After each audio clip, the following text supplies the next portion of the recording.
Bonsoir et bienvenue au satsang.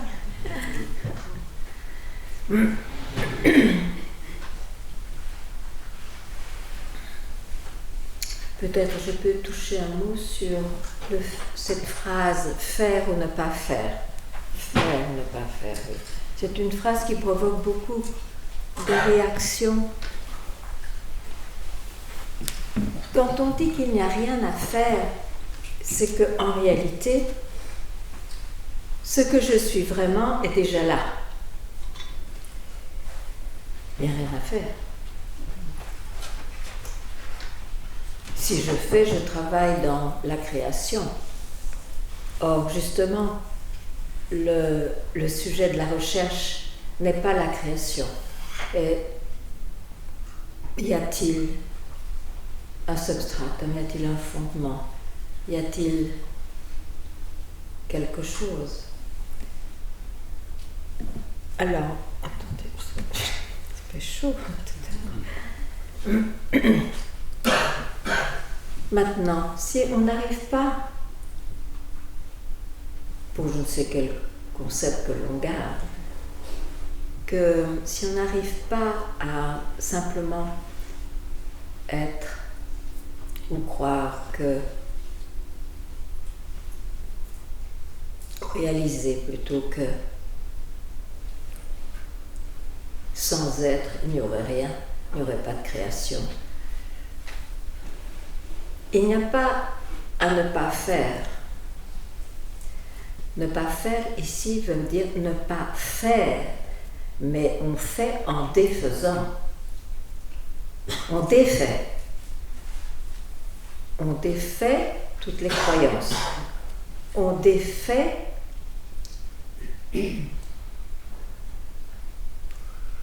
la réalité de ce en quoi on a cru. Et ces méthodes-là, il y en a plusieurs, il y en a beaucoup. Celle que j'aime beaucoup est le neti-neti. Pas ceci, pas cela, pas ce que je ressens, pas ce que je pense, pas ce que je sens. Et quand ce défaire se fait, il y a un moment où on est laissé là où on a toujours été. C'est cela qui est pointé en disant « tu es cela ». Tu es être.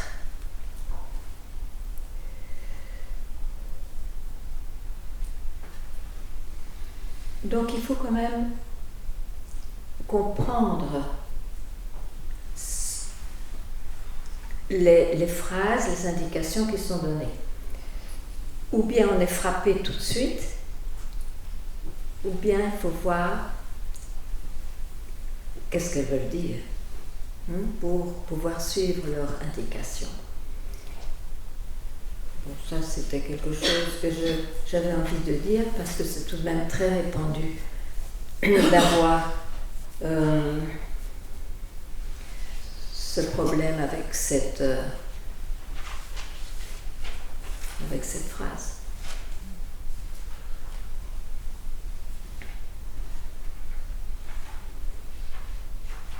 Et dans ce cas, je trouve que défaire n'est pas dans le sens de se purifier.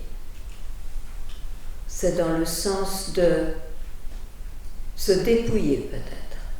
Se dépouiller. Maintenant, le résultat de ce dépouillement n'est pas ce que l'on est. Parce que le dépouillement se fait par une méthode éphémère, par quelqu'un qui est éphémère. Donc son accomplissement sera éphémère, mais il peut éventuellement aider à tout à coup se réveiller à soi. d'en voir, mais qu'est-ce que je fais à défaire si je sais que ça n'a rien à voir avec la création et que la création n'est pas mon fait. La création est la création de ce que je suis vraiment. Enfin, vous pouvez me poser des questions si ce n'est pas clair, ou bien d'autres questions.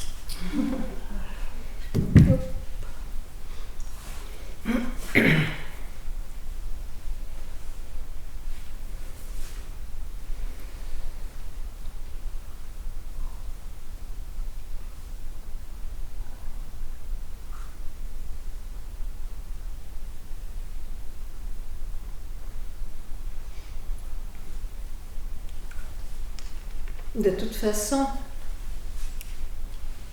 s'il y a encore chercheur, ça veut dire qu'on est recherche, ça veut dire qu'on est quand même encore un chercheur. On ne peut pas faire autrement que de chercher, que de faire quelque chose. C'est pour ça que c'est de toute façon un mouvement tout à fait naturel, l'investigation, mais au lieu d'être porté sur une idée à accomplir, c'est porté vers la source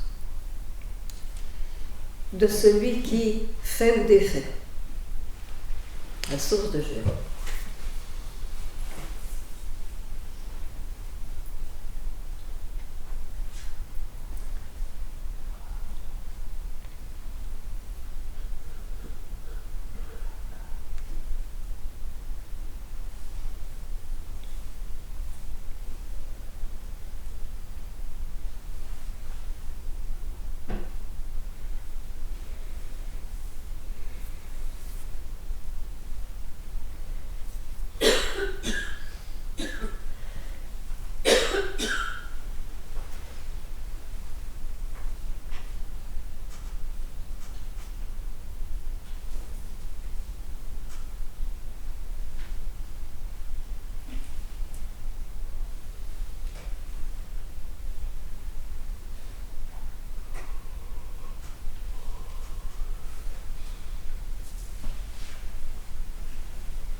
Moi, je trouve qu'il y a quelque chose de subtil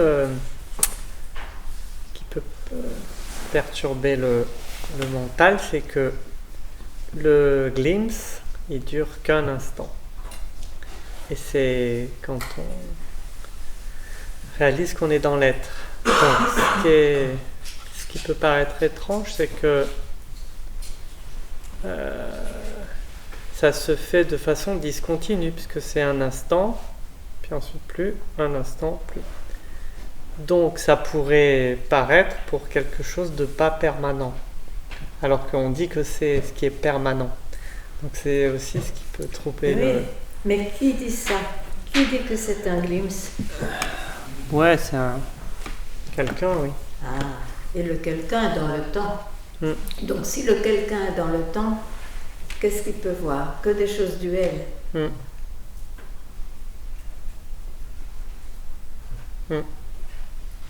En fait, c'est tout à fait une illusion de croire que ça vient à sa part. Oui. Tout à fait. Oui. Et c'est devenu un glimpse, donc un clin d'œil, ça veut dire, ou en plongeant dans l'éternité. C'est le titre d'une interview avec Papadi. Le plongeon est dit glimpse au lieu de, par exemple, réalisation permanente, parce qu'on a écouté le mental qui a dit « oh », ou qui commente, qui décrit quelque chose.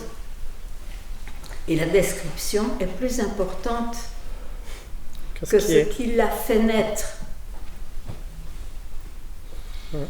Alors on est repris dans le temps. Mais si, justement, il y a cette vigilance radicale, on n'est pas assez radical avec sa propre recherche ou son propre mental. Si on sait, oh, j'argumente, ou je commente, ou je décris, et on sait que c'est un moment crucial, on ne va pas y aller là. Parce que le moment crucial, plus important, oui, n'est pas possible de le décrire. Donc ce qui est décrit, on sait que c'est de la création, que c'est le mental. Donc ce qui pouvait être apparemment qu'un clin d'œil un jour tout simplement, on voit le jeu dans la dualité, je suis in and out, dedans, dehors. Mais on sait que c'est une traduction du mental, parce que ce que j'ai vu n'est pas dans le temps. C'est tout. Ok.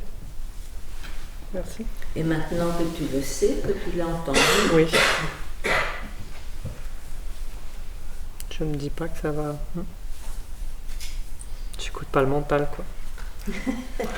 Quand il dit c'est fini. À ce sujet. C'est pas fini, puisque c'est tout le temps.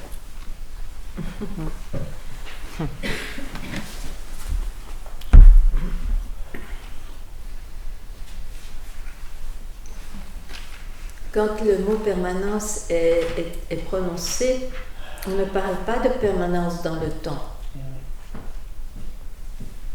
Il y a des expériences d'éternité et de permanence. Mais il faut bien le dire, souvent, elles n'étaient pas là avant. Elles apparaissent et puis elles disparaissent, bien sûr. Donc ce sont des expériences.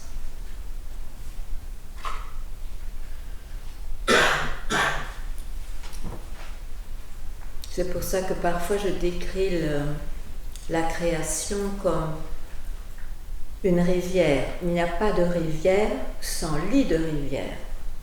Et le lit de rivière, j'appelle le lit de rivière toutes les expériences qu'on a d'absolu, de divin, de cet ordre-là.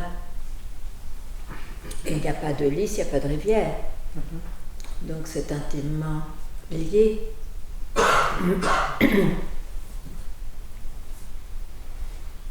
Mais on est toujours dans le monde de la description. D'où je vois le lit et la rivière, d'où je peux voir que n'importe quelle expérience, même celle de l'être, si elle semble disparaître, ce sont des expériences. C'est ici que la radicalité ou le non-compromis est une bénédiction.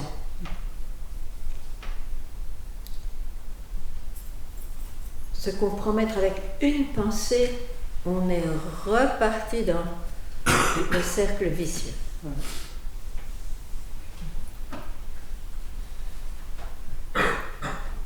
C'est pour ça ce matin c'était intéressant. Miguel nous a dit un mantra qui disait exactement ne plus jamais remettre en question ce fait que je suis vraiment. Ne plus remettre ça en question.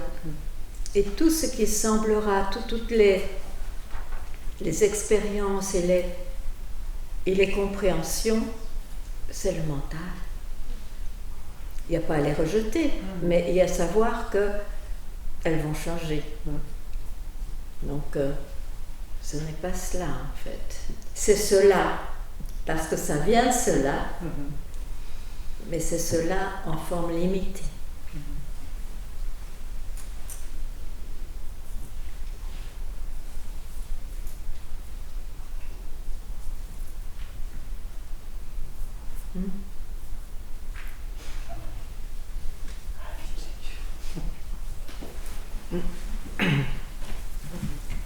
C'est rare d'avoir du sanskrit alors, en tout cas pour moi, sauf quand Miguel est là. Donc,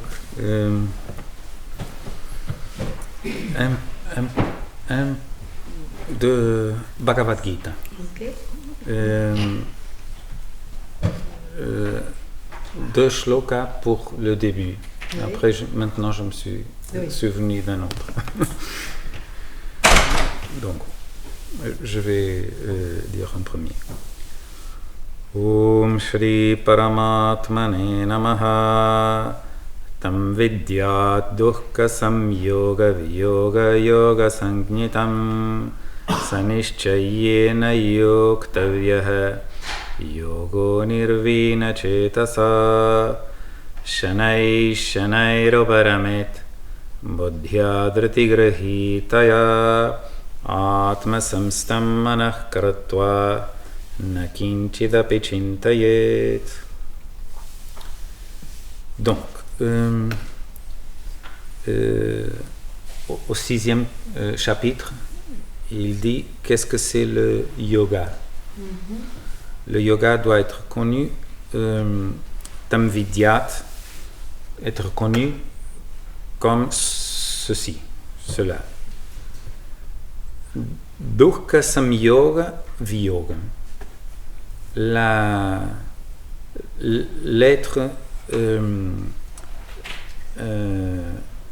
un avec la souffrance,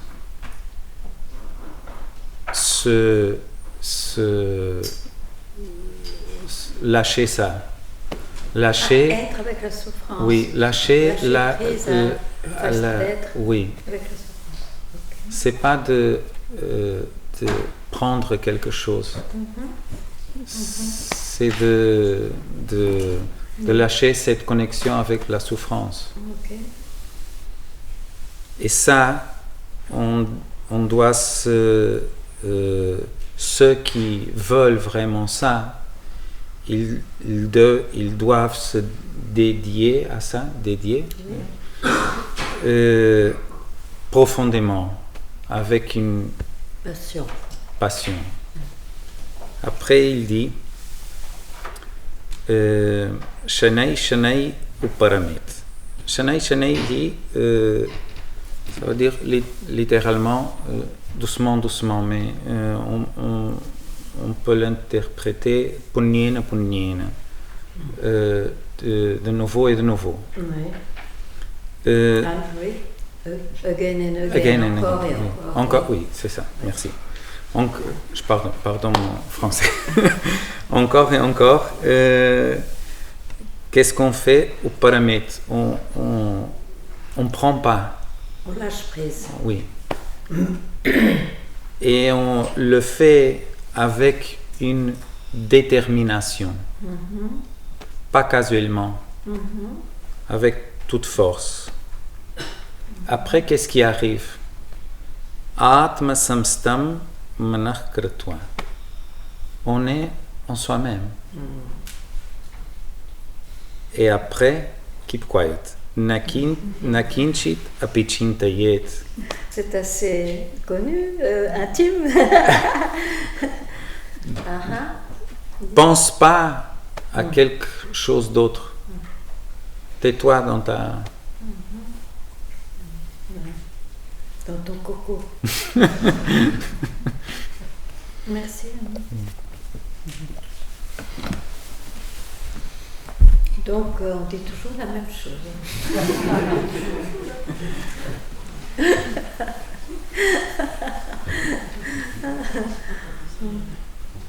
C'est curieux, cette joie de pouvoir dire toujours la même chose. C'est vraiment curieux.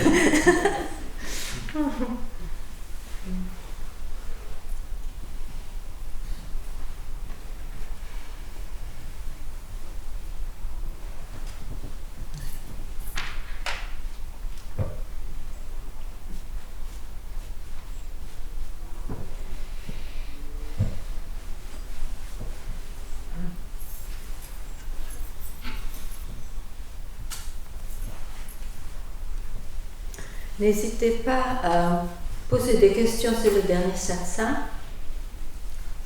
Et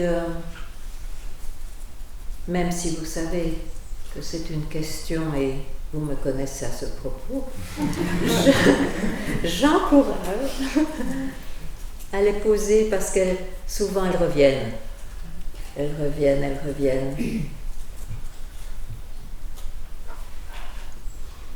Pourquoi pas prendre le risque si vous voulez.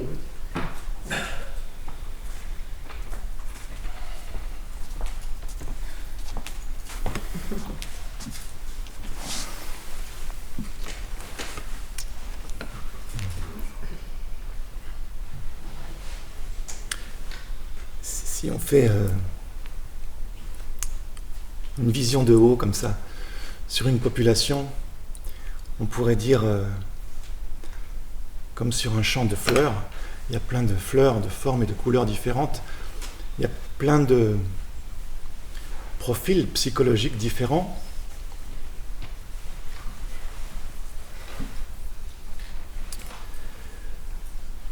Dans le cas des bhaktas, ce qu'on appelle, oui, les amoureux de Dieu, est-ce qu'ils ont le désir de libération? C'est pas sûr. C'est pas sûr. Et ça ne fait rien. Et ça fait rien? Ça ne fait rien. Ok. Vraiment. Vous savez, l'essentiel, c'est d'être heureux, en paix, avec ce qu'on a trouvé, qui est essentiel. Peu importe le nom, c'est la connaissance ou c'est l'amour, peu importe.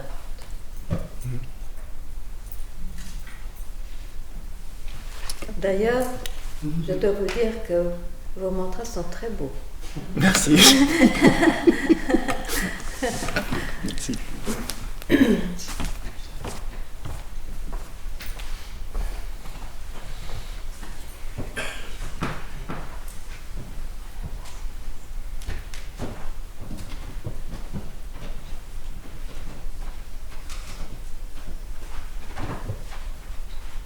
De toute façon, un mantra ou les noms de Dieu qui sont chantés, ça mène où? Ça ne mène pas à un objet. Ça ne mène pas à un objet, ça ramène là où l'on a toujours été. Et il y en a un qui chante et l'autre qui se tait. Finalement, c'est tout à fait pareil.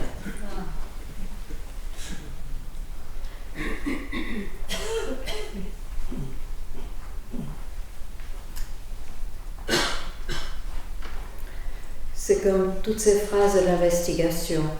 Elles ne mènent pas quelque part, elles ramènent toujours à la source de.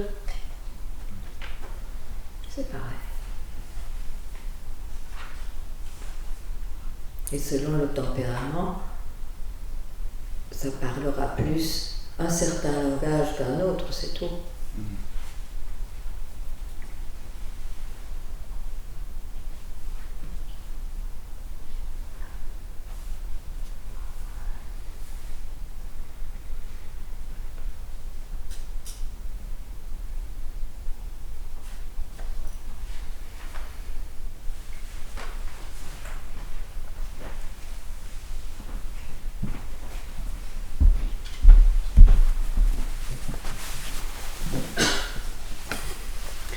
Hier, tu as dit à propos de moments d'évidence que c'était une présentation ou un ressenti. Et en fait, depuis ça dans le sens qu'on dit toujours « Oh, j'ai eu un moment d'évidence. » Et puis après « Oh, je suis occupée, troublée, que sais-je. » Je dirais que les moments d'évidence, quand ils se montrent dans la recherche, chez le chercheur, il va parler de glimpse, il va parler de clin d'œil. Et donc, il continue à chercher. Maintenant, quand je ne sais pas comment appeler ça, quand il n'y a plus de recherche, disons. Les moments d'évidence sont dans la vie de quelqu'un, suivis par d'autres moments. Dans ce sens, l'évidence est une expression de ce qui est. Donc il n'y a plus de recherche. C'est juste comme un amour pour cela, une contemplation naturelle qui vient pour cela.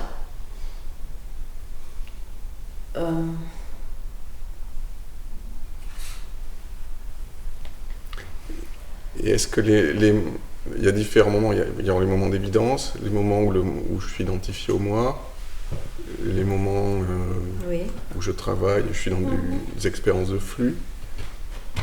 Est-ce que, et donc les moments d'évidence, est-ce que à chaque fois c'est des expériences et à chaque fois c'est l'expression de cela? Et finalement ce qui met aussi tout au même niveau, c'est Oui, c'est correct. c'est bien. Ouais. C'est bien de dire ça. D'accord. Je ne vois pas ce qui pourrait être redit. Et donc le chemin, ça serait là où aujourd'hui je suis majoritairement sur ces moments de mental, ou d'être d'identification au moi, ou de...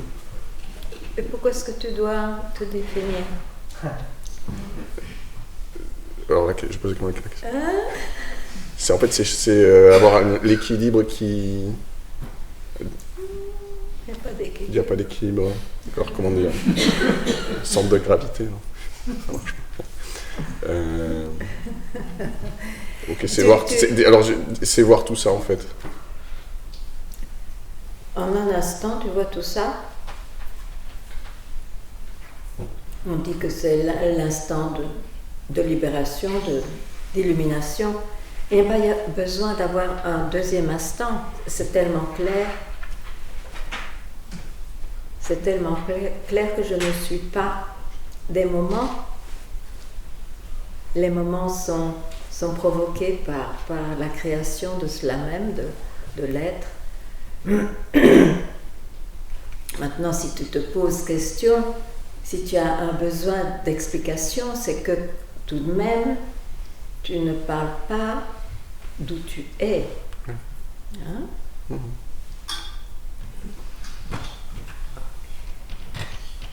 Alors je te dirais, quand tu es dans des moments d'évidence que tu as l'air de connaître, ok? Je pense, oui. Non, n'en doute pas. Oui. Quand une pensée surgit, et elle va surgir, même très vite, donc ça a l'air d'être pour le mental qu'un instant, sache que c'est une pensée et n'y va pas. Pour une fois, n'y va pas. Et alors peut-être que tu verras que ce que tu es vraiment n'est pas du temps, n'a jamais été du temps. C'est sa propre création qui est du temps et de l'espace.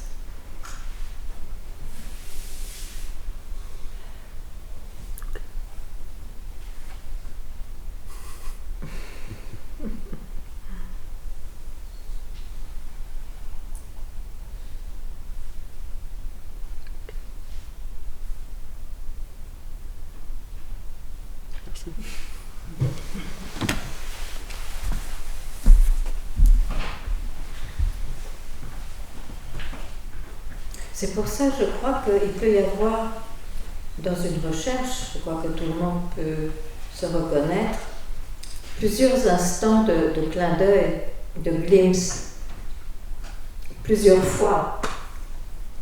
Tandis que la réalisation, c'est juste, dans le monde du phénomène, c'est juste une fois. Et c'est un phénomène absolument incompréhensible. Mais c'est comme ça.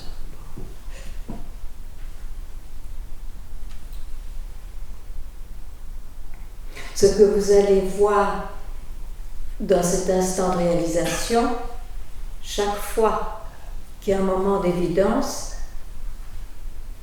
ça ne se présente pas de la même manière, parce qu'au moment de réalisation, une soudaine découverte de quelque chose qui a toujours été. Dans les moments d'évidence, quand il n'y a plus de recherche, c'est simplement être et c'est calme et il n'y a même plus de commentaires.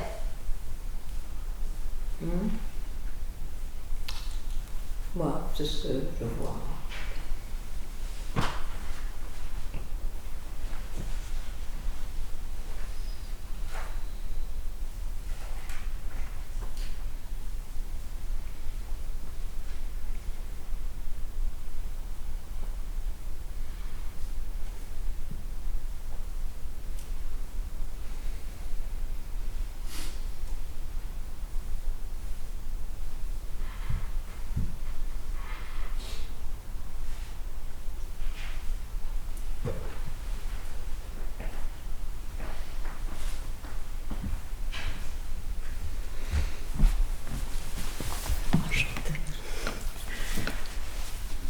Est-ce que vous pourriez m'en dire plus sur la source?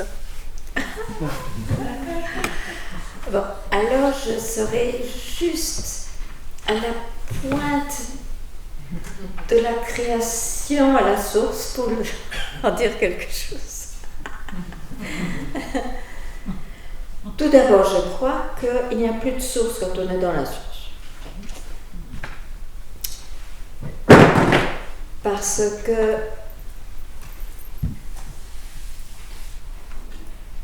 c'est une indication.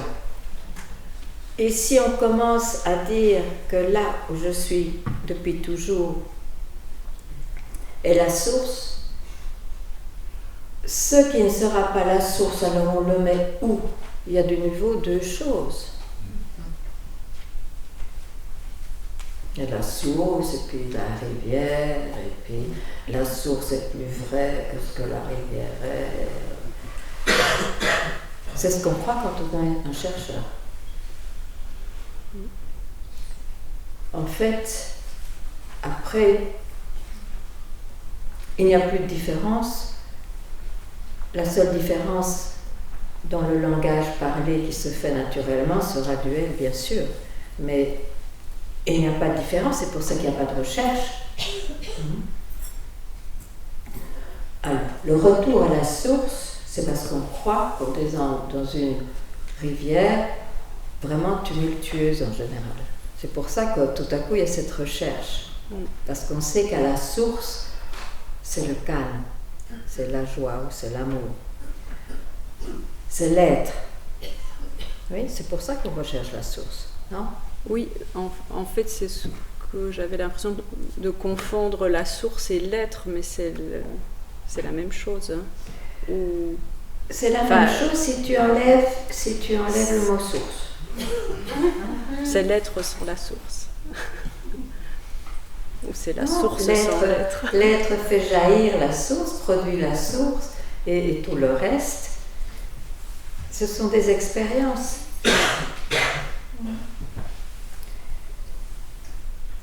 En fait, l'être, il n'y a pas d'expérience d'être. Je ne sais pas ce que c'est, mais il n'y a pas d'expérience d'être. Parce qu'il n'y a pas d'expérience, je suppose, c'est parce qu'il n'y a personne. Ce serait une explication. Donc, tout le reste qui est vécu, ce sont des expériences. Donc, dans sa propre manifestation, ça se manifeste infiniment. Infiniment. Je ne sais pas si j'ai été claire. Ça n'a pas l'air. Au niveau de l'être et des expériences, oui. Au niveau de la source, je crois que, peut-être que ma question pour moi-même n'est peut-être pas très claire non plus, c'est d'où vient cette source, mais est-ce que c'est la même question d'où vient la source? Est-ce que c'est la même question que qui je suis? C'est la même question, mais je crois que en pratique, si on dit qui je suis, on touche vraiment le sens de l'existence. Parce que d'où vient la source, c'est déjà une conceptualisation. Qui suis-je? Quelle conceptualisation est là? J'en vois pas. Parce que ça questionne le sujet. Le sujet. La source, on peut dire, mais qui parle de source?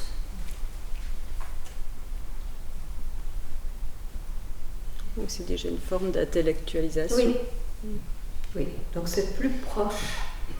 Je crois que ça n'y a rien qui peut être plus proche que cette question dans cette manifestation. Très bien. Merci.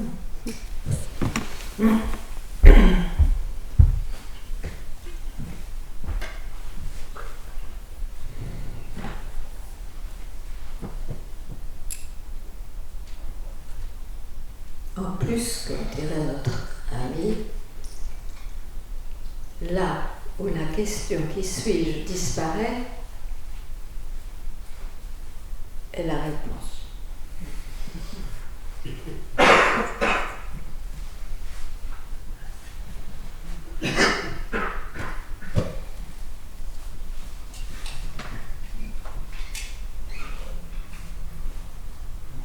Mais il n'y a plus personne pour en avoir une expérience. Donc, extraordinaire.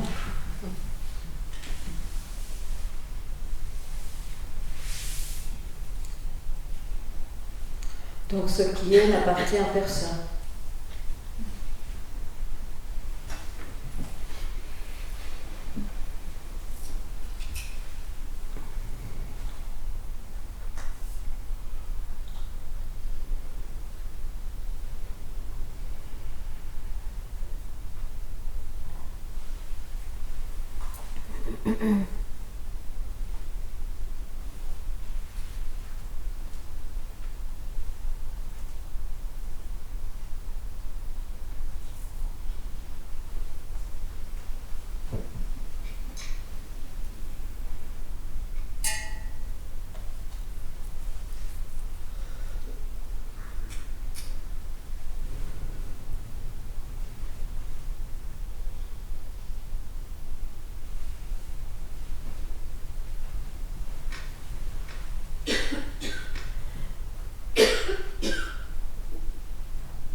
Pour moi, ça me parle quand j'entends ce qui est n'appartient pas à quelqu'un, mais ça me fait un truc comme ça quand j'entends ce qui est n'appartient à personne.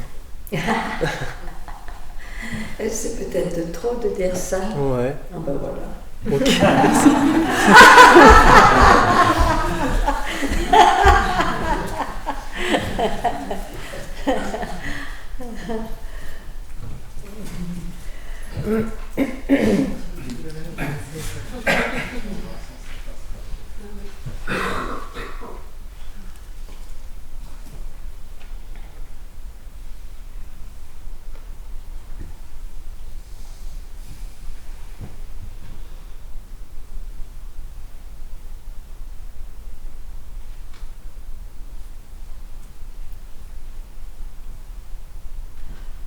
c'est vraiment la preuve que les mots prononcés, c'est une indication, c'est pas le mot, c'est une indication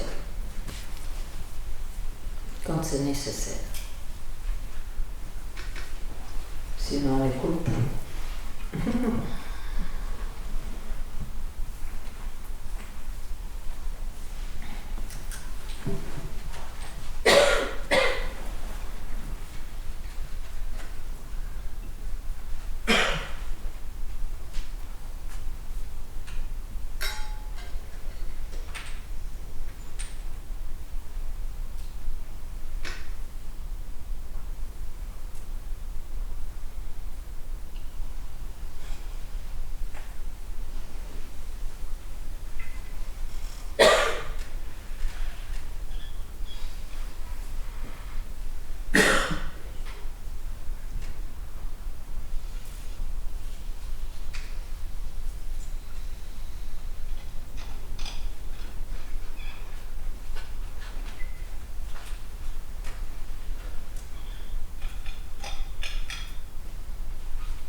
Vous êtes vraiment bien.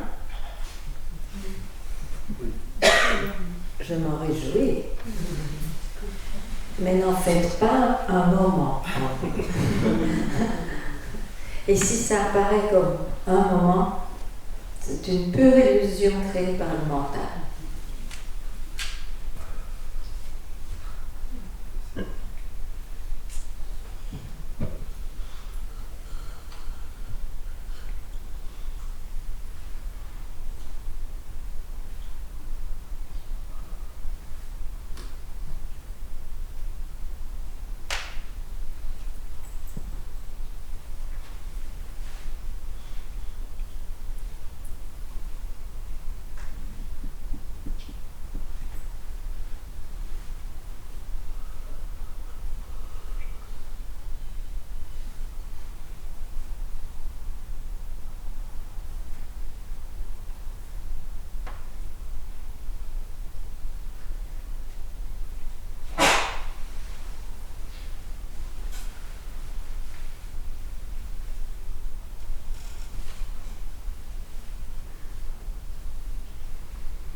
Vite. Ben oui.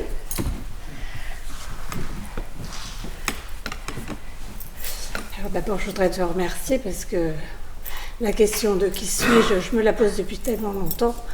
J'ai fait plein de retraites, des choses comme ça. Oui. Enfin bref, merci.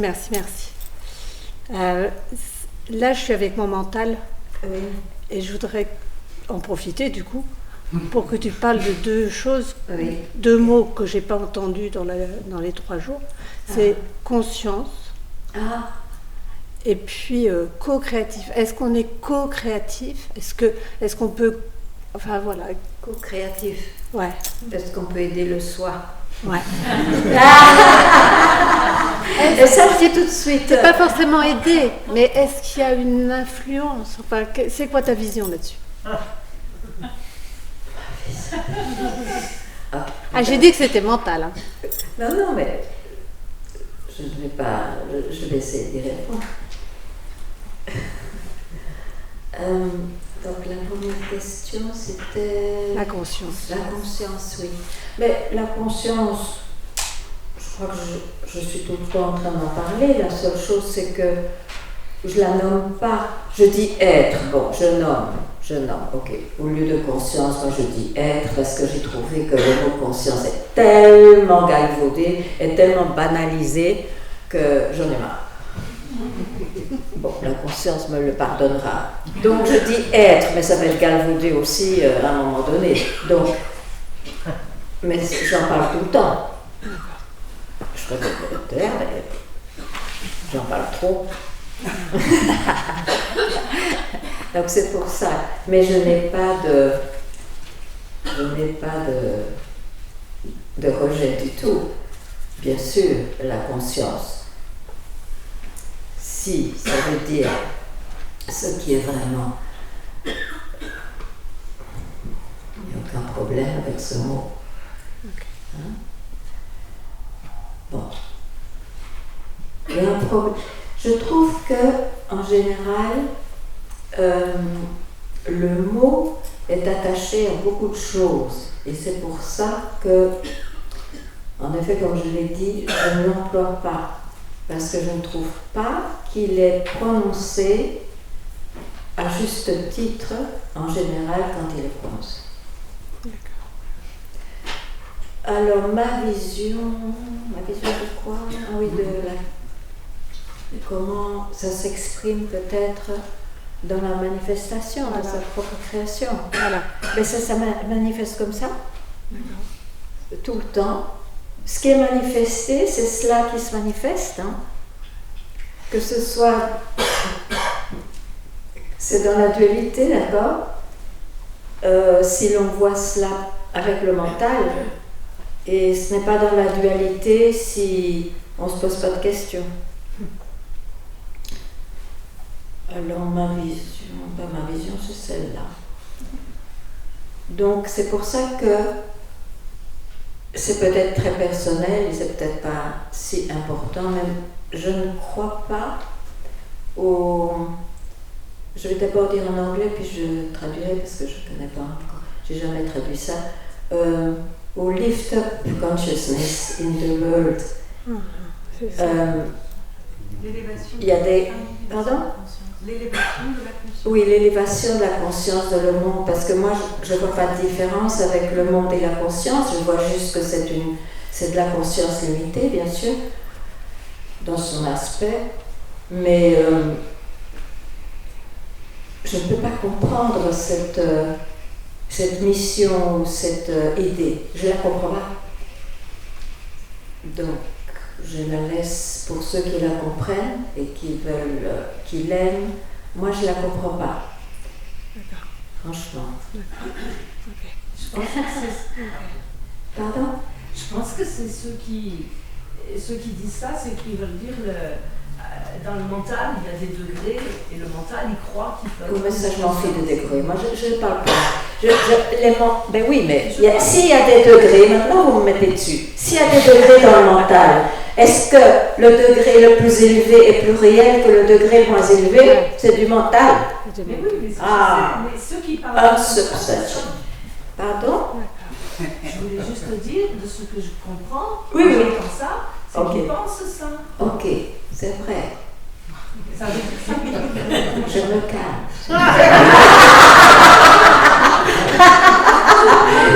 Moi, je parle au quart de tour. Hein.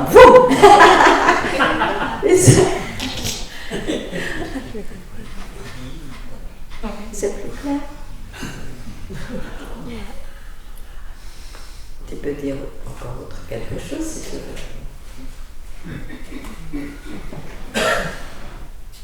Merci.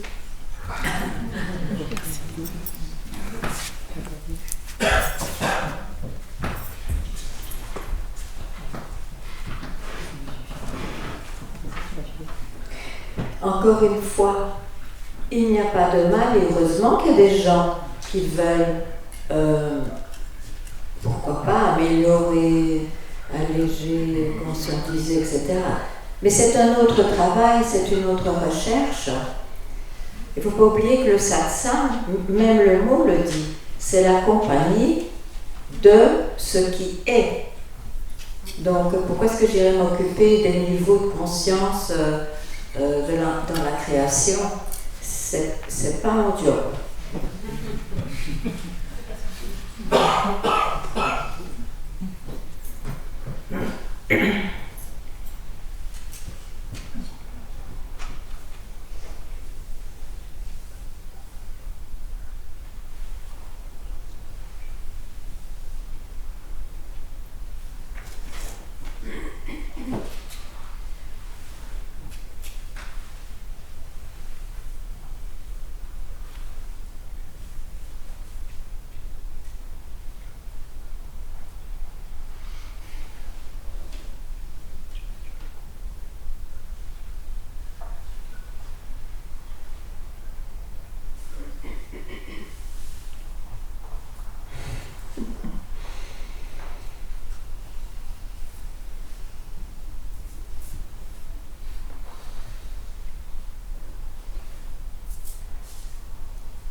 classe, hein, excusez-moi.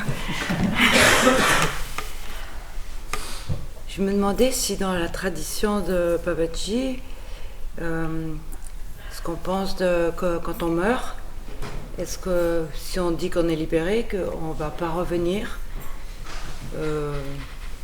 pour cette terre, ou en même temps, ça m'est arrivé une fois de voir qu'on est là pour toujours, mais pas forcément sur la terre peut-être.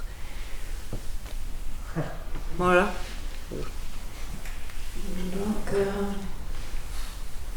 quand on meurt,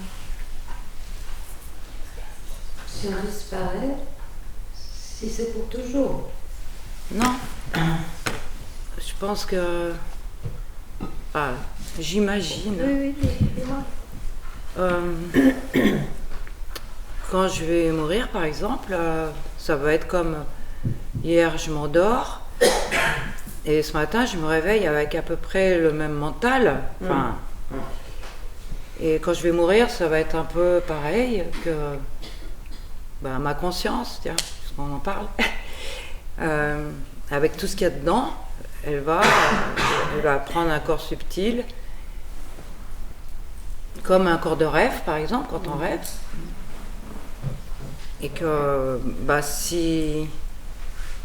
s'il y a encore beaucoup d'émotions, beaucoup de conflits, de désirs, parce que je crois qu'on vient parce qu'on le désire en fait, et, on revient. Alors peut-être qu'il y a peut-être d'autres planètes, hein, je ne sais pas. J'imagine déjà la Terre... il y a de la place pour revenir, mais voilà, je ne sais pas qu'est-ce qui est enseigné dans cette tradition, dans la vôtre.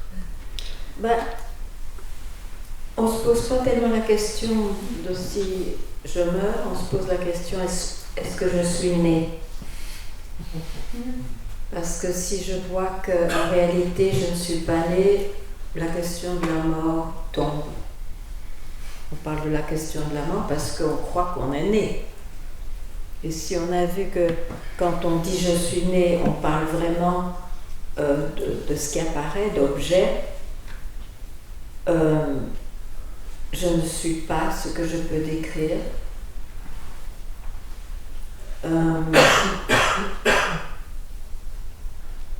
Toutes ces questions-là tombent.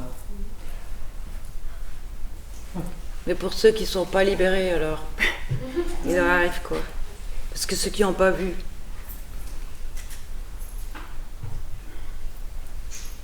Ils retournent là où ils ont toujours été.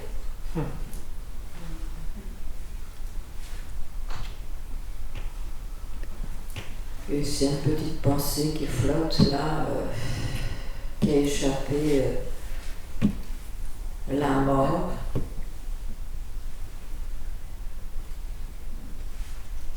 Mais bon, c'est sûr que toute cette philosophie de la réincarnation, etc., c'est une explication formidable en un sens, mais faut en savoir. Mais ça ne dérange pas. Une petite pensée qui reprend vie, qui naît pour accomplir cette pensée-là, sans doute. Pourquoi est-ce que, par exemple, je suis née, j'ai pris ce corps pour avoir les circonstances pour me libérer. Bon. Qui sait, hein, c'est peut-être comme ça que ça se passe. Ouais, puis transmettre quelque chose aussi. Enfin, vous le partagez. Oui.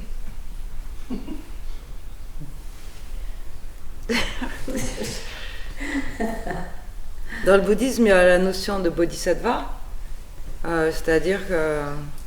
Ne pas se libérer avant de libérer tout le monde. Si, peut-être se libérer, mais se libérer, ça veut dire qu'on va avoir le choix de revenir à l'endroit propice pour aider le maximum d'êtres. C'est-à-dire qu'on va être libre. Parce qu'autrement, si on n'est pas plus avancé, on va dire, on va pas avoir la liberté parce qu'on va être prisonnier de ses émotions, de ses conflits, comme quand on fait un cauchemar en fait.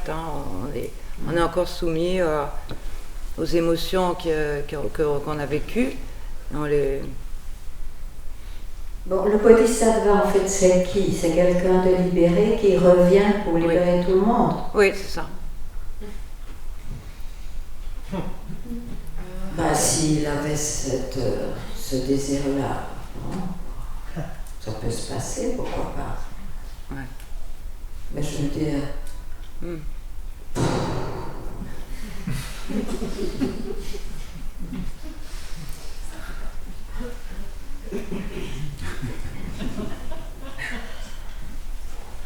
Ça montre quand même, c'est beau tout ça, je veux dire,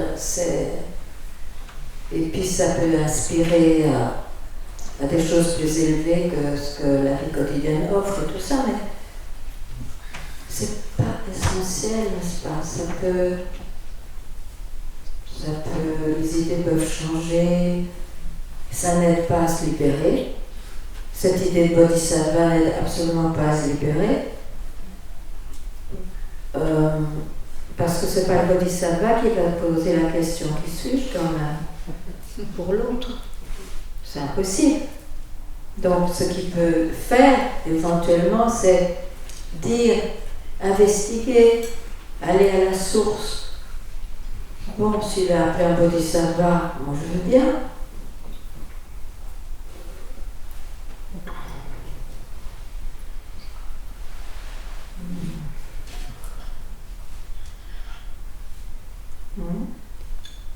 Et est-ce que la notion de karma, elle est présente aussi dans cette tradition? Bon, moi je sais que Papaji répondait de façon ou bien tout à fait traditionnelle, ou bien il n'y a rien qui existait. Bon, alors là on est lancé dans la jungle. Moi je répondrais que le fait d'être né, moi je n'ai jamais vu, comme disent les gens, un bébé vierge. Pour moi c'est une évidence qu'il transporte un bagage. Okay.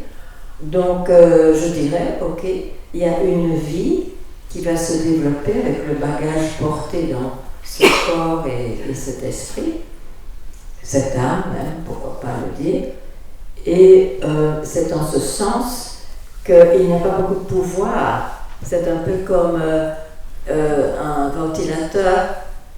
Un ventilateur, ça roule. Et même quand on enlève la prise, ça roule encore pendant un temps. Donc il n'y a pas de pouvoir là-dessus, le pouvoir personnel. C'est le fait du bagage qui se déroule. Donc, on pourrait le voir comme un potentiel. Oui. Mais pas une détermination. Comme vous dites, on n'a pas de pouvoir sur ça. On n'a pas de pouvoir personnel, tout semble pas, du tout. Est-ce que vous croyez au libre arbitre? Oh my God! C'est l'interview là. Non, c'est ok. Donc le libre arbitre, ça veut dire quoi exactement? Ne pas avoir de volonté propre? Non, au contraire. C'est le contraire, oui, je le confonds toujours. Le libre arbitre, c'est avoir une volonté propre. Non, on n'a pas de volonté propre. Moi, je ne vois pas. Quand on ne peut pas faire autrement dans la vie que de décider des choses et de ne pas décider, etc. Mais de toute façon, ce qui doit arriver arrive et ce qui ne doit pas arriver n'arrive pas. Qu'on décide, qu'on ne décide pas. Moi, je ne vois vraiment de plus en plus rien de personnel dans tout ça.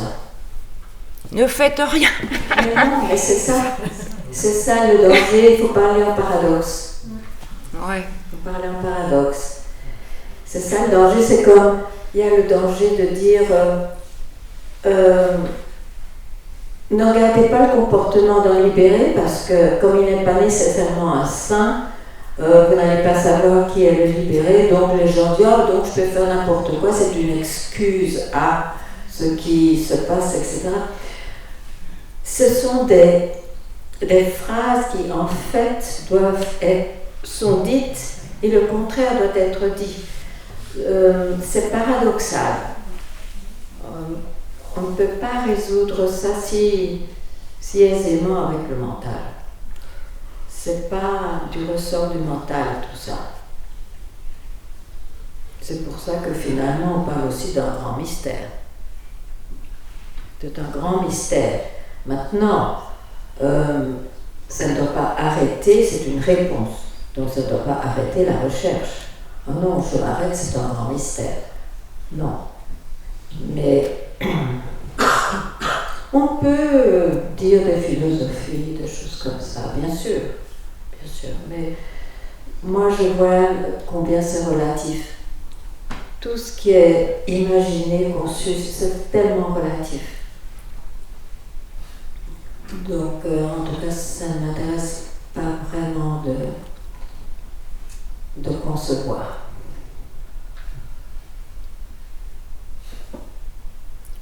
En même temps, pour les personnes qui ne sont pas libérées, la mort est une inquiétude pour eux.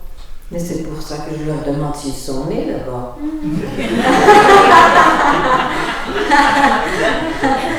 Quel est votre visage avant votre naissance, disait un maître zen. Bon. C'est le cœur de ce qui est dit.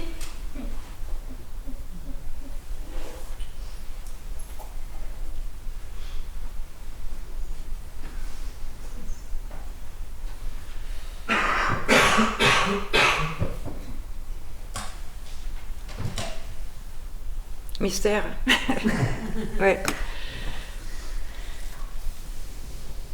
Merci bien.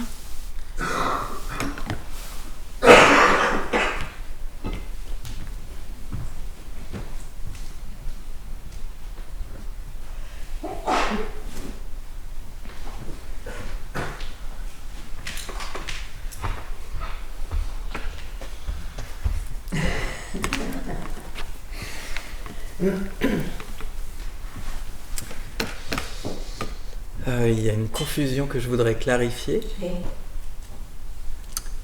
sur l'idée de la sainteté et de la réalisation. Ah, oui. C'est vrai que c'est une idée qui est très ancrée. Je dirais que c'est tellement un archétype. Alors, je vais tout de suite dire comme ça, on peut être un saint et se libérer, mais il n'est pas nécessaire d'être un saint pour se libérer. Est-ce que c'est assez ou je dois parler plus? Un saint pour moi, mais peut-être que ma définition du saint n'est pas la même que la tienne. Pour moi, un saint, c'est celui qui quand même a de moins en moins. Il a travaillé ses désirs, il a de moins en moins de désirs. C'est une sorte d'ascète qui veut du bien au monde et qui vit selon son enseignement. Voilà. Avec des petits défauts, mais bon, il est tellement sain qu'on ne fait pas attention, bien sûr.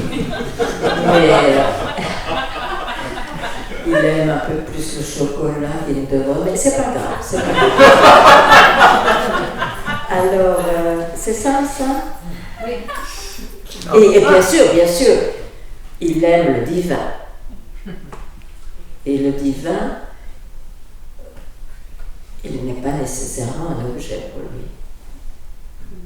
Il aime le divin. Il est uni au divin. Je ne crois pas qu'il dise « je suis le divin », c'est trop d'arrogance. Pour un saint, il est humble. Donc, il dira « je suis uni au divin ». Alors, je vais préciser pourquoi je pose cette question. Oui. C'est une expérience, mais l'expérience, une des expériences qui m'a été donnée de vivre, c'est une dissolution où il n'y avait pas de jeu, oui, et où ça vibrait une intensité d'amour qui est indescriptible. Oui. Et donc, il y a un endroit de... je vois bien que l'idée, c'est pas de faire de cette expérience l'objet de retrouver ça. Je connais j'oscille entre Oui. présence pure et sans question, et puis le personnage qui vient récupérer tout ça.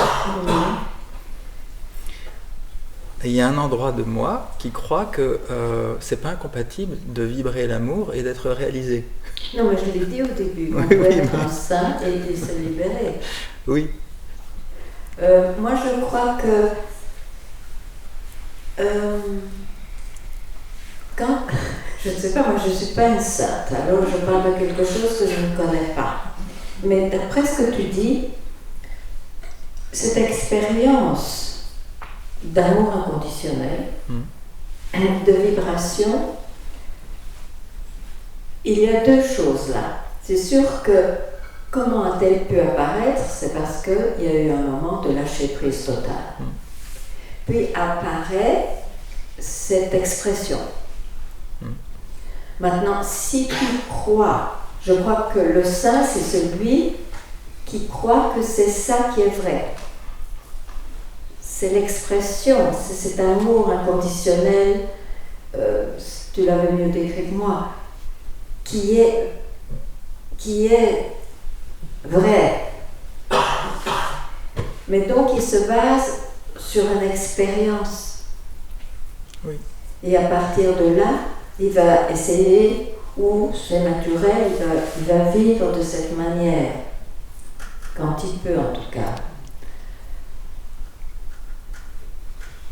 Bon, c'est comme ça que je traduis.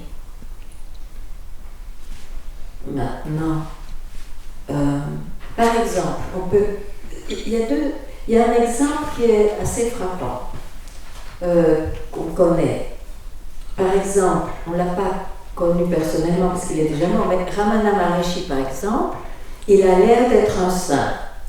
Non? Il a l'air d'être un saint. Il est pourtant libéré. Mais il était déjà un saint avant. Quand on est un jeune homme de 16 ans et qu'on va dans une grotte, etc., il avait une tendance de sainteté furieusement vraie à ce moment-là. Donc, voilà. Et ça, c'est un exemple. Maintenant, l'exemple de mon maître, Babaji. Lui-même ne se prétendait pas un saint, et c'était très honnête, parce qu'il avait un comportement qui ne correspond pas aux qualités du saint.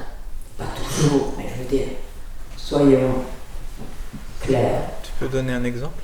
Eh bien, c'est un exemple.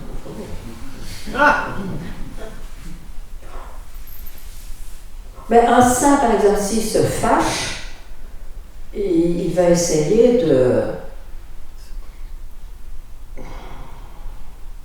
travailler là-dessus. Il ne va pas trouver ça bien. Papaji se fâchait, il se foutait complètement, mais il oubliait après très vite aussi. Bon, il y a une différence. Ok. Bon, mais il était libéré. Pour employer des mots qu'on peut comprendre. Oui? Bon, voilà deux exemples, je ne sais pas moi. Ouais.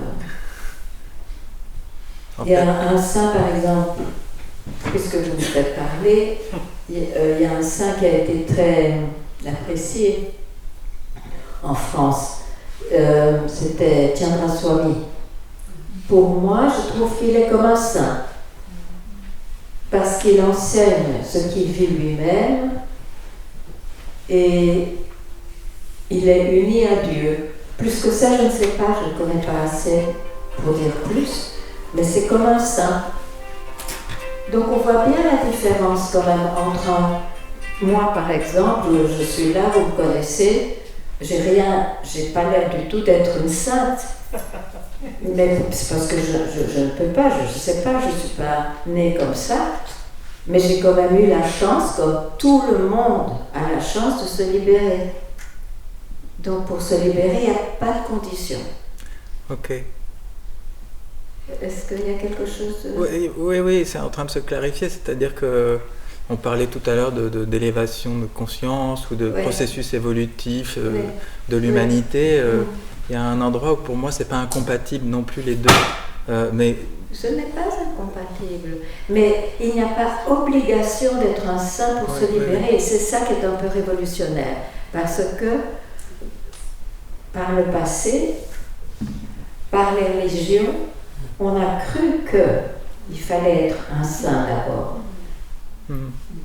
Je pose la question parce que j'ai été élève d'Arnaud Desjardins et que vous êtes déjà cela, la non-dualité, Swami Prajnanpad, ok. Et il disait aussi qu'il y a le chemin dans l'horizontalité de connaître mana, etc. Les désirs. Mais moi, je n'ai pas suivi ce chemin. Oui, mais c'est...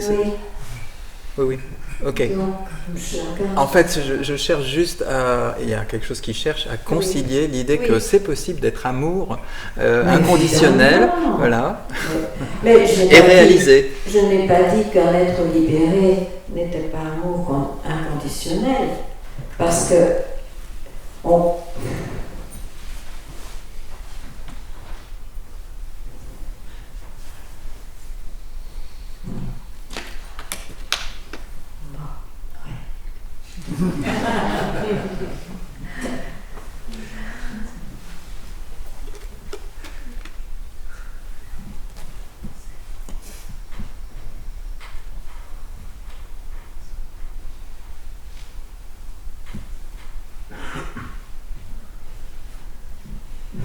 Merci.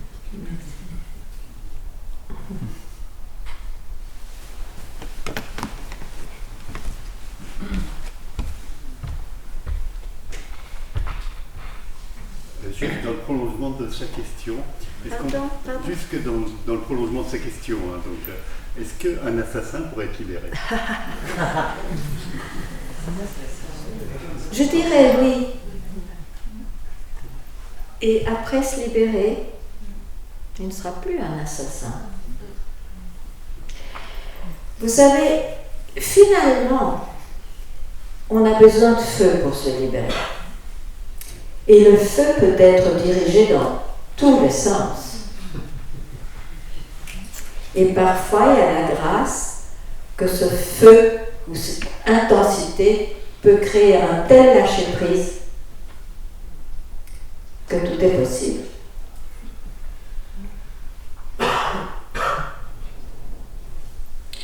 C'est un cas extrême, hein, ce qui est dit.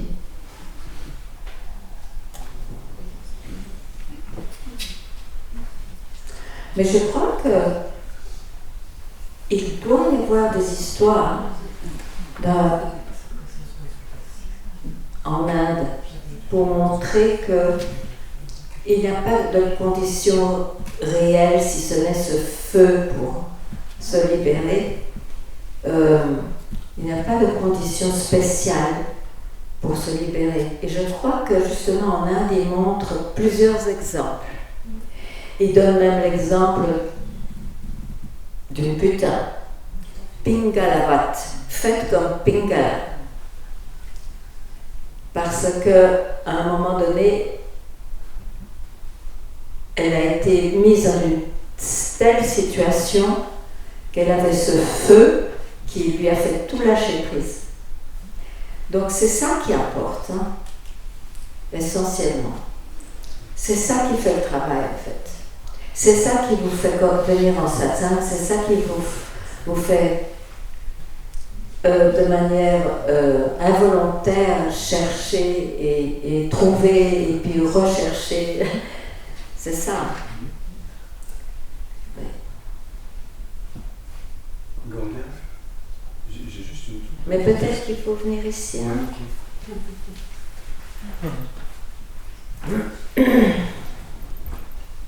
En fait, il y a une toute petite histoire que je pense, en fait, je pensais la raconter vendredi soir et je l'ai enlevée. Et en fait, c'est ça. Donc, je vais essayer de faire aller au plus court possible. Bon, non. C'est dans un monastère, il y a 2 jeunes moines qui ont une vingtaine d'années. Ils sont entrés très jeunes au monastère, ils avaient 6 ou 7 ans. Et là, ils ont donc une vingtaine d'années, le grand lama les convoque et il leur dit « Voilà, vous avez appris tout ce que vous pouvez apprendre dans ce monastère. Maintenant, vous allez partir à travers le monde et quand ce sera le moment, vous reviendrez ici. Et pour savoir quand ce sera le moment, à chacun, il donne un drapeau noir. Et il leur dit, quand votre drapeau sera devenu blanc, vous pourrez revenir. Donc, ils s'en vont. Alors, ils font tous les lieux de pèlerinage, c'est leur première idée. Donc, ils vont au Mont Kailash, ils vont aux sources du Gange, ils vont à Arunachala, à Bodh Gaya, ils vont au bord du Gange, ils prient dans les grottes des Himalayas, mais les drapeaux sont toujours noirs. Et un jour, ils sont à Calcutta, et dans une ruelle de Calcutta, ils voient un homme qui est en train de taper sur une femme, mais vraiment avec beaucoup de violence. Donc tous les deux s'approchent et ils disent à l'homme d'arrêter de frapper cette femme. Mais l'homme, ça le met encore plus en colère, et il tape cette femme encore plus fort. Et il y en a un des deux qui dit « Qu'est-ce que tu veux ? On ne peut rien faire, nous sommes des moines, on ne peut pas se battre. » Et l'autre, en fait, s'interpose entre l'homme et la femme. Alors là, l'homme, il est carrément fou. Il sort un couteau et il veut poignarder le moine. Alors il se jette sur le moine, et le moine bloque le couteau, et ils roulent comme ça, l'un sur l'autre par terre. Et dans cette roulade, dans ce combat, le couteau se plante dans le ventre de l'homme. Et le jeune moine se relève, et il voit cet homme rendre son dernier souffle. Et l'autre dit, tu te rends compte de ce que tu as fait, tu as enlevé une vie. Et le moine dit, je suis un misérable. Je vais partir dans les Himalayas, vivre dans une grotte jusqu'à la fin de mes jours. Il s'avance vers son sac, et il ouvre son sac pour préparer ses affaires, il sort son drapeau, et son drapeau est devenu blanc.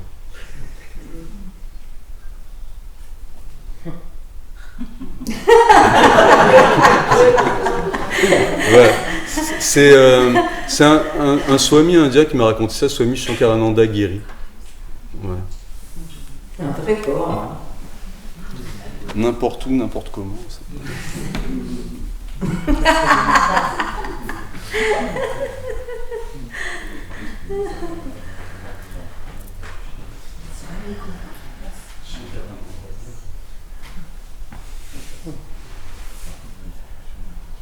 Il y a un documentaire qui est joli là-dessus, c'est « Ne me libérez pas, je m'en charge » de Michel Vaujour. En prison, celui qui s'est évadé de prison. Madame Bhagavad Gita a beaucoup parlé de ça. Celui qui tue et celui qui est tué, c'est le même soi. C'est le même. Mais bon, dans la manifestation, bien sûr, qui est duel,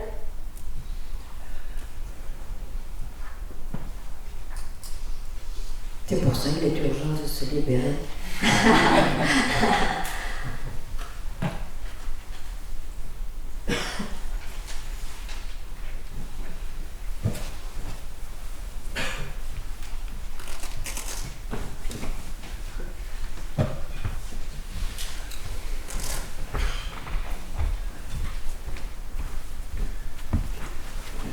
J'ai deux questions suscitées par les échanges. Le premier, je comprends que quand on a conscience d'être né, ça fait obstacle à aller vers l'être. Mais la conscience d'être né, c'est déjà pas mal. Parce qu'à ce moment-là, on sait, je suis conscience. Et ce qui est né, c'est le corps et l'esprit. En général, on n'est pas conscient qu'on est né. Le chemin, c'est avec cette conscience, savoir qu'on n'est pas réduit à ce corps et à cette conscience-là. Alors la deuxième, tu disais, pour se libérer, il faut du feu. Donc ça veut dire qu'il faut alimenter la chaudière. Elle s'alimente d'elle-même. Peut-être en compagnie de ceux qui ont le même feu. Mais je veux dire, ça se fait tout seul parce qu'on ne peut pas faire autrement. Combien de fois un chercheur n'a pas voulu, oh maintenant ça suffit, je n'en sors plus, je quitte tout ça, et puis il revient à cela. Il ne peut pas faire autrement. Alors derrière ma question, il y a quand effectivement son propre chemin est voulu sous le signe de la paix. Donc est-ce qu'effectivement de se pacifier ou de pacifier son monde intérieur de façon continue, fait-il pas obstacle à l'émergence de ce feu?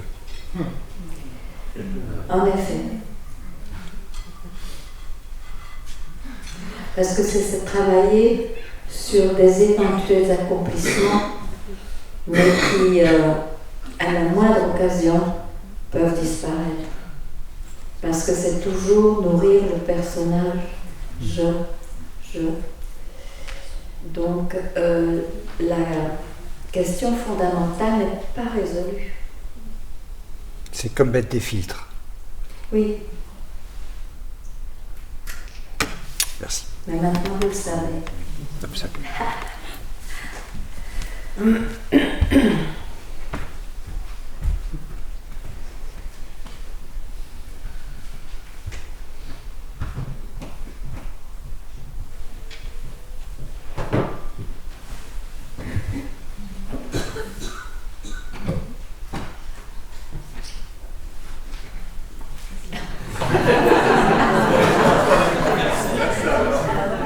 Il y aura bientôt beaucoup de trafic.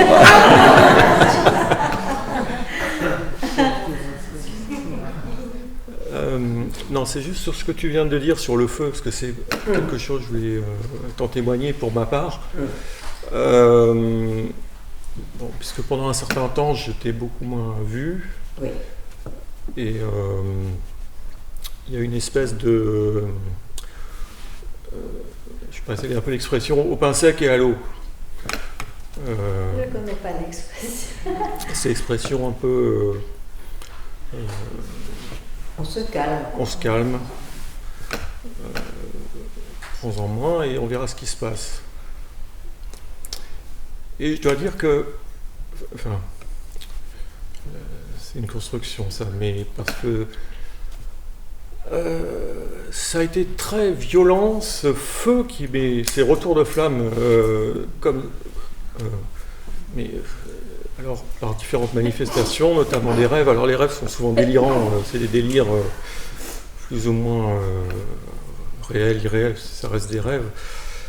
Et donc j'ai fait beaucoup de rêves de satsang où je n'allais pas, avec toi, où tu étais d'une sévérité terrible, où en fait j'avais toujours la réponse, enfin l'indication, mais que je savais déjà, c'est que ce que tu me disais, c'était mais Nico, comment peux-tu te détourner de la seule chose qui est la plus profonde en toi, et donc le matin je me réveillais toujours en souriant finalement, en disant mais alors en satsang c'est une bonne compagnie, mais en satsang tout seul c'est plus dur, mais c'est arrivé, voilà, ça m'a on parlait du feu, il y a aussi le dépouillement, cette espèce d'aridité qui m'a donné beaucoup moins de goût pour ceci, pour cela, pour voilà, mais le feu, voilà, reste toujours ce désir, ce désir d'être, qui est l'être lui-même. Oui, c'est ça, oui, c'est ça. Pas de doute là-dessus. Enfin, si doute il y a eu, ça a été balayé assez durement d'ailleurs. C'était juste ça. Quelle chance! Oui. Bien sûr. Je ne pouvais pas faire, je ne peux pas faire autrement. Ça, j'en suis sûre. On ne peut pas faire autrement une fois que ça se manifeste. Même si parfois il y a des détours, et on revient. On revient, oui, au sujet qui est... J'en suis très heureuse pour toi. Merci de me l'avoir redit Façon d'une façon paradoxale, enfin un peu dans le sommeil. C'était des clins d'œil assez étonnants. Enfin, pas très différents de ce qu'il y a aujourd'hui finalement. Voilà. Merci.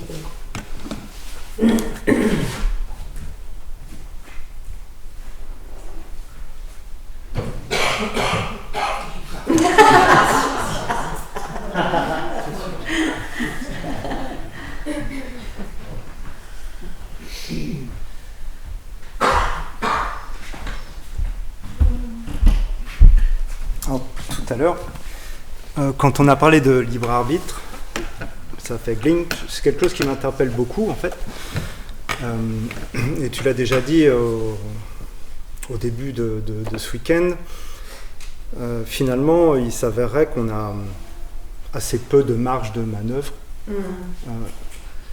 Donc, ce qui m'est venu à l'esprit, c'est en fait, du coup, si on n'a pas de libre arbitre, il y a quelque chose qui croit être quelqu'un, qui est là, mais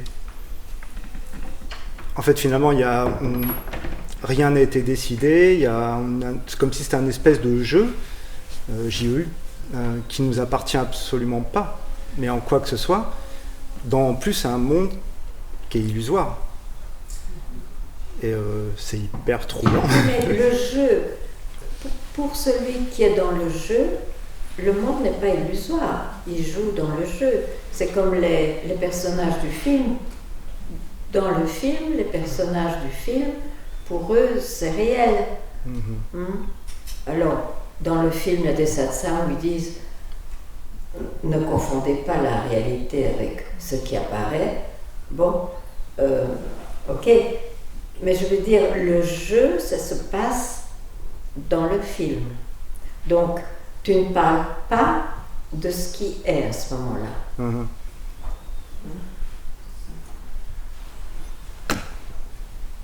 Oui. Et quand je dis qu'il n'y a pas de libre arbitre, c'est à partir de ce qui est. C'est pas dans le film que je dis ça.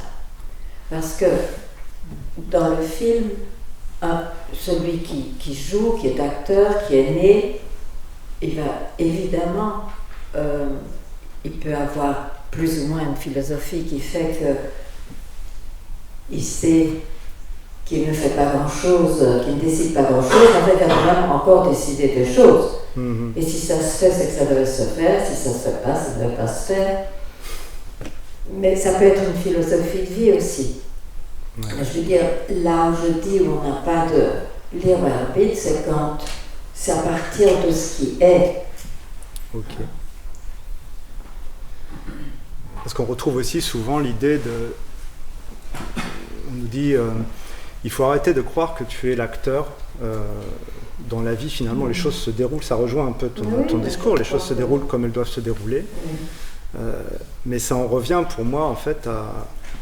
Ouais, finalement, c'est vraiment une illusion totale de croire qu'on est responsable de quelque chose. En toute fin, je veux dire. Même si, fonctionnellement, je suis quand même responsable de lever ma fourchette ou d'être venu ici, quoi. Voilà. C'est bien à ça qu'on doit aboutir. Mais je crois que ce serait plus simple de se poser la question qui est celui qui pense à ces choses. Parce que résoudre, ce que je disais, je crois, ce matin, résoudre des phrases qu'on entend avant de savoir qui je suis, ce sera boiteux. Ouais. Parce que c'est le mental qui, tout d'un coup, peut avoir une intuition ou une compréhension plus claire, mais c'est boiteux, puisque c'est duel, c'est le mental qui comprend. Or, ce qui est dit en satsang est exprimé par le mental, bien sûr, mais sa source n'est pas le mental. Ok. Oui. Là, on restait toujours dans le mental, finalement. Ce que j'exprime, qui en fait, finalement, c'est un concept, au final, c'est ça? Oui. Ouais. Ok. Très bien. Alors maintenant que tu as ce concept-là, il peut t'aider dans ta vie, mais tu pourrais passer plus de temps à investiguer. Qui suis-je? Ça peut prendre toutes les formes. Il y a d'autres phrases qui sont frappantes, qui font tout à fait aussi le même travail, parce que c'est une question de déraciner le mental pour une seconde. Après, peut-être le problème que je rencontre dans ces formes de pratique, oui. C'est effectivement se poser la question qui suis-je, ou voilà, adhérer à d'autres phrases, et c'est de ne pas en faire quelque chose. Ne pas faire quelque chose de là où ça vous amène. Ouais, mais c'est là la difficulté en fait. C'est forcément, jusqu'à présent, il y a toujours un moment, peut-être, ça finit toujours en concept en fait quelque part. J'ai toujours l'impression que t'es encore reparti dans une espèce de réflexion, d'élucubration pour essayer d'en faire une grande théorie qui finalement va peut-être pouvoir te rassurer dans ta vie. Non, ça va jamais marcher. Ouais, c'est ça, mais j'en suis conscient en fait. Hein. Oui. Donc, qui es-tu?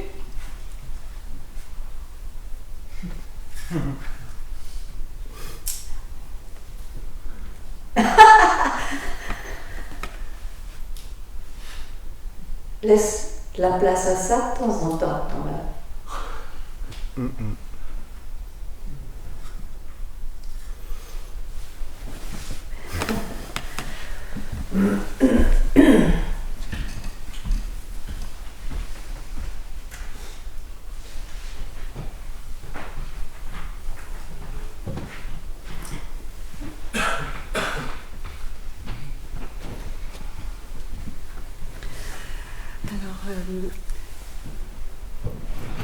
Une question.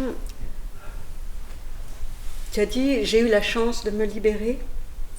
On parlait des bodhisattvas, enfin, je crois que c'était dans ce registre. Oui, du saint, voilà, bon. J'aimerais savoir qu'est-ce qui a changé pour toi. Qu'est-ce qui a, de toute évidence, changé à ce moment-là, à partir de ce moment-là?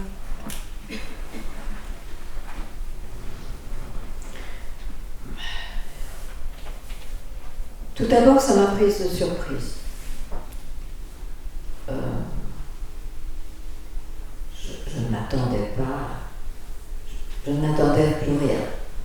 Ça m'a prise de surprise. Qu'est-ce qui m'a prise de surprise?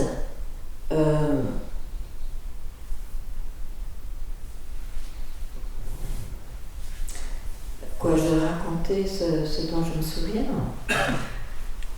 Si tu veux. En tout cas, il y a eu un moment, je peux décrire plus après si vous voulez, mais il y a un moment que je ne comprends pas, c'est un total mystère, je ne sais pas ce que c'est ce phénomène.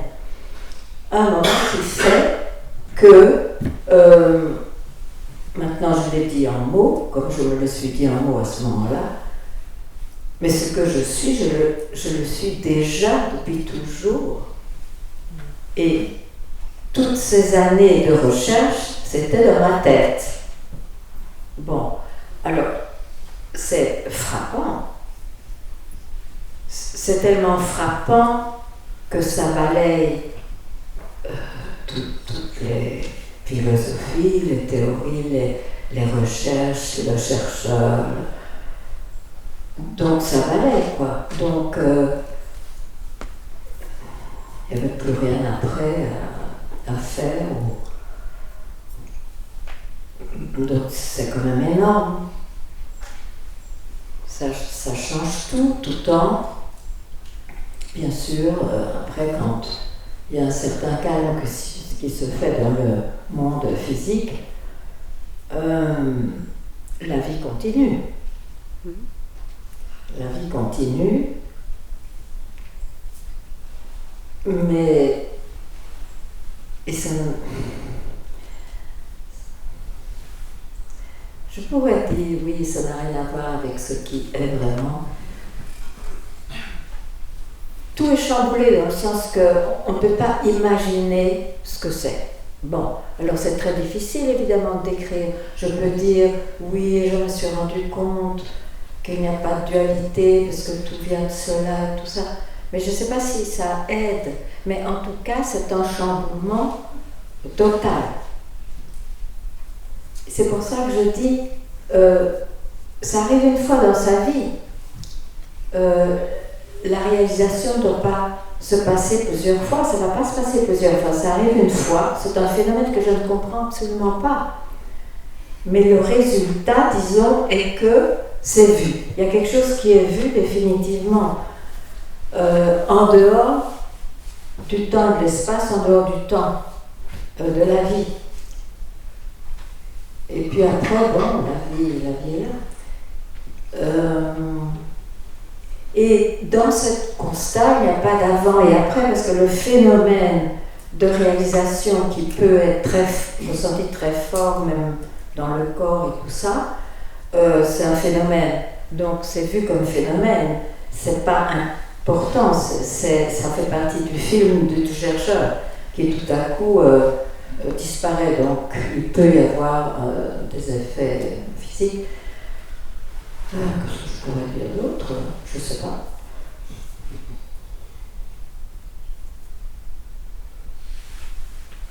Après, il est vrai que tu vois, tu as une gratitude infinie pour celui qui fut ton maître, et tu sais le bien le plus précieux que tu as dans cette incarnation,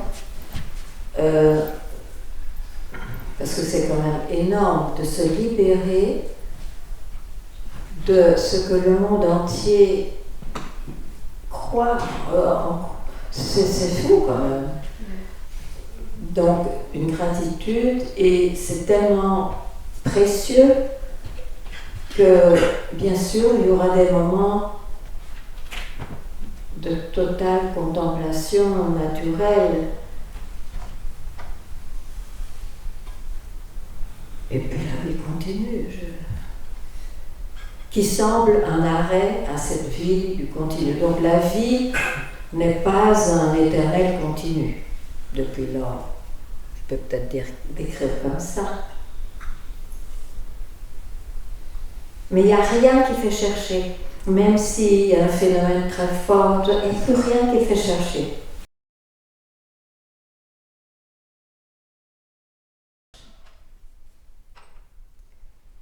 Et quand je dis recherche et chercheur, ça va ensemble, parce qu'on oublie souvent chercheur, a disparu. Que dire? Le feu qui t'animait, il est devenu... Il se transforme en satsang. Moi, je suis passionnée par ce sujet, et pourtant je dis toujours la même chose. Mais c'est le même feu, je crois.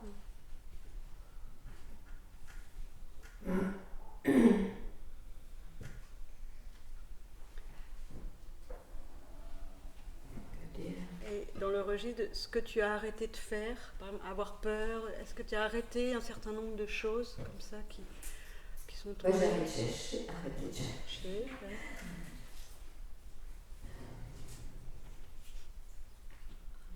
Je ne choisis pas la vie que j'ai, je veux dire. Avant, j'aurais voulu être finir ma vie comme ça, doux bord du gorge. Bon, tout ça a disparu, j'ai la vie que j'ai, qui est tout à fait l'opposé. Qu'est-ce qui est tombé? Je crois que c'est principalement cette recherche. Et de voir que tout est relatif aussi, quand même. Il n'y a pas d'exception.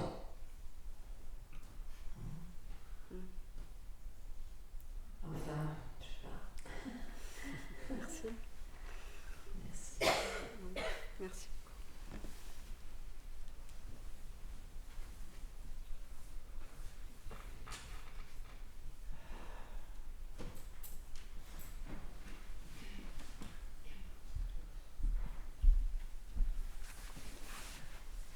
Je viens parce que en fait tout s'écroule. J'ai l'impression que je suis en dehors du satsang. Parce que... Et c'est où en dehors du satsang? Eh ben, c'est sans le feu. C'est-à-dire que... Bon, mais écoute, on ne va pas faire quelque chose de ce feu. Peut-être que ça devient trop d'en parler autant. Tu es là quand même. Qu'est-ce qui t'a amené? Oui, mais ça me plaît bien sûr, mais je veux dire, ma vie n'est pas tournée que vers ça. Enfin, là, je peux faire des satsangs 2 fois par semaine. J'y vais quand je peux, et quand je peux pas, j'y vais pas. Et j'annule pas toutes les autres vies pour ça. Je fais pas que ça dans ma vie. Oui. Donc quand j'entends ça, je me dis, ben, t'es à côté, enfin voilà, t'es pas comme les autres.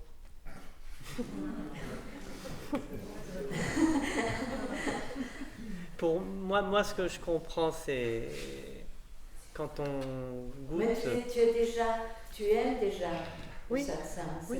C'est tout de même déjà rare. Je vois qu'on peut pas changer la vie, que la vie se déroule, etc. Bon, et qu'on goûte ce qu'on est.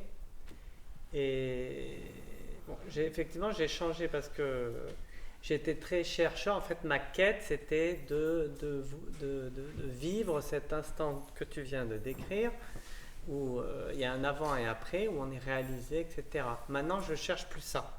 Parce que je me dis, si je suis en attente de ça, ben, je suis quelqu'un qui attend quelque chose. Donc ça, j'ai arrêté. Mais voilà, je me dis que c'est comme ça. Mais tu cherches qui tu es ou tu cherches encore ou pas? Ben, quand je dis qui je suis, effectivement, si je me pose qui je suis, j'arrive à ce truc. Il n'y a rien où on n'entend pas. On n'entend rien, il n'y a plus rien. Bon. Et il me semble que c'est ce que qu'on dit cela ou être.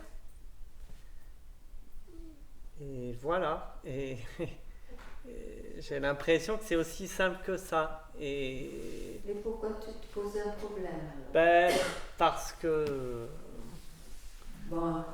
j'ai pas le feu. Oui.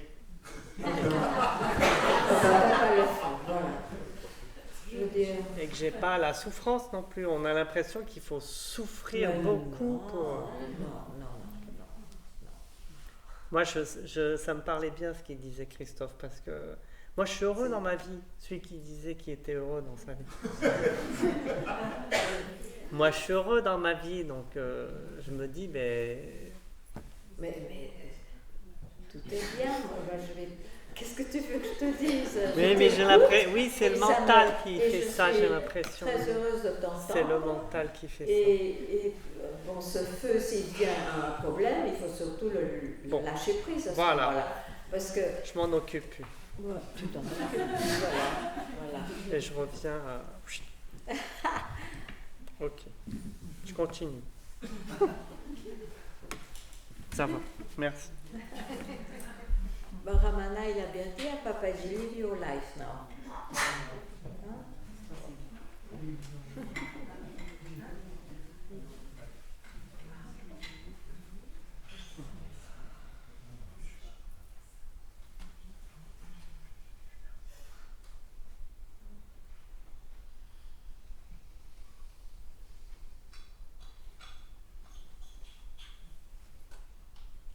Mais plus de doute.